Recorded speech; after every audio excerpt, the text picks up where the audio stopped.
হযরত ওমর গভীর রাত্রে ঘুরতেছেন, ঘুরে ঘুরে দেখেন এক বাড়ির ভিতরে আলো জ্বলতেছে, কান্নার আওয়াজ আসে।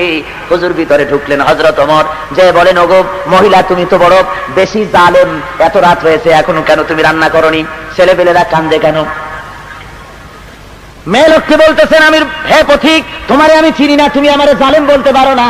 3 দিন পর্যন্ত আমি কিছু খাই নাই, আমার এই বাচ্চারা কিছু খায়নি, আজ তারা শুনতে চায় না, ঘুম আসে না, সেই জন্য হাড়ির ভিতরে পানি দিয়ে আর পাথর দিয়ে নাড়াচাড়া আমি করতেছি আর বলতেছি গোশত রান্না হতেছে, একটু পরে খাবি। ফাঁকি ঝুঁকি ওর মধ্যে গোশত নাই। হযরত ওমর বলেন, আমার যেন পা থরথর করে কেঁপে উঠল।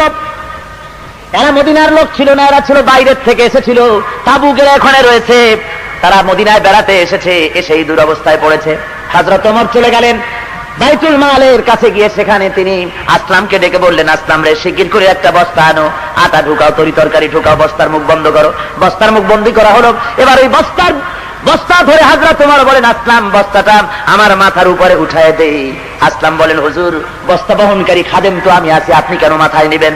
হযরত ওমর বলেন, না, এ বোঝা তোমার মাথায় দিব না, আমার বোঝা আমার মাথায় উঠায় দাও। যেহেতু আমি যে দৃশ্য দেখে এসেছি, আমার দেশের মধ্যে মানুষ না খায় রয়েছে, কিয়ামতের দিন আল্লাহর দরবারে আমার আসামি হওয়া লাগবে।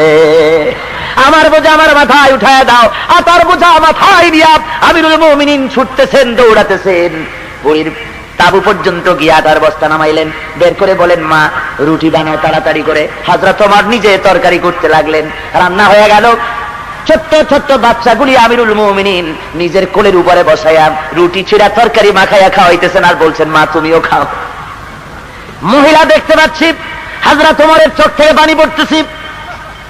মেয়ে লোকটি হযরত ওমরের দিকে তাকায় বলেন, ও আগন্তুক ব্যক্তি, আমি তো তোমাকে চিনি না, তোমার কোনো পরিচয় জানি না, তবে আমার মন বলে হযরত ওমরের মতো মানুষ খলিফা না হইয়া তোমার মতো মানুষ যদি খলিফা হতো, আমাদের ভাগ্য সুপ্রসন্ন হয়ে যেত।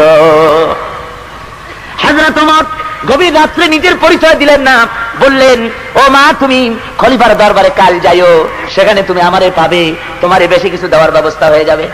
মহিলাটি পরের দিন চলে গেল, যায় দেখেন খলিফার দরবারে, যায় দেখেন যিনি বসে আছেন তিনি তো হযরত ওমর, রাত্রিবেলায় উনি তো গিয়েছিলেন। বুড়ি এসে বলেন, আমিরুল মুমিনিন, আমি বুঝিনি, আপনার পরিচয় পাই নাই, রাতের বেলায় বস্তা মাথায় নিয়া তরকারি কুটি, যে কষ্ট আপনি করেছেন আমারে আল্লাহর রাস্তে মাফ করে দেন।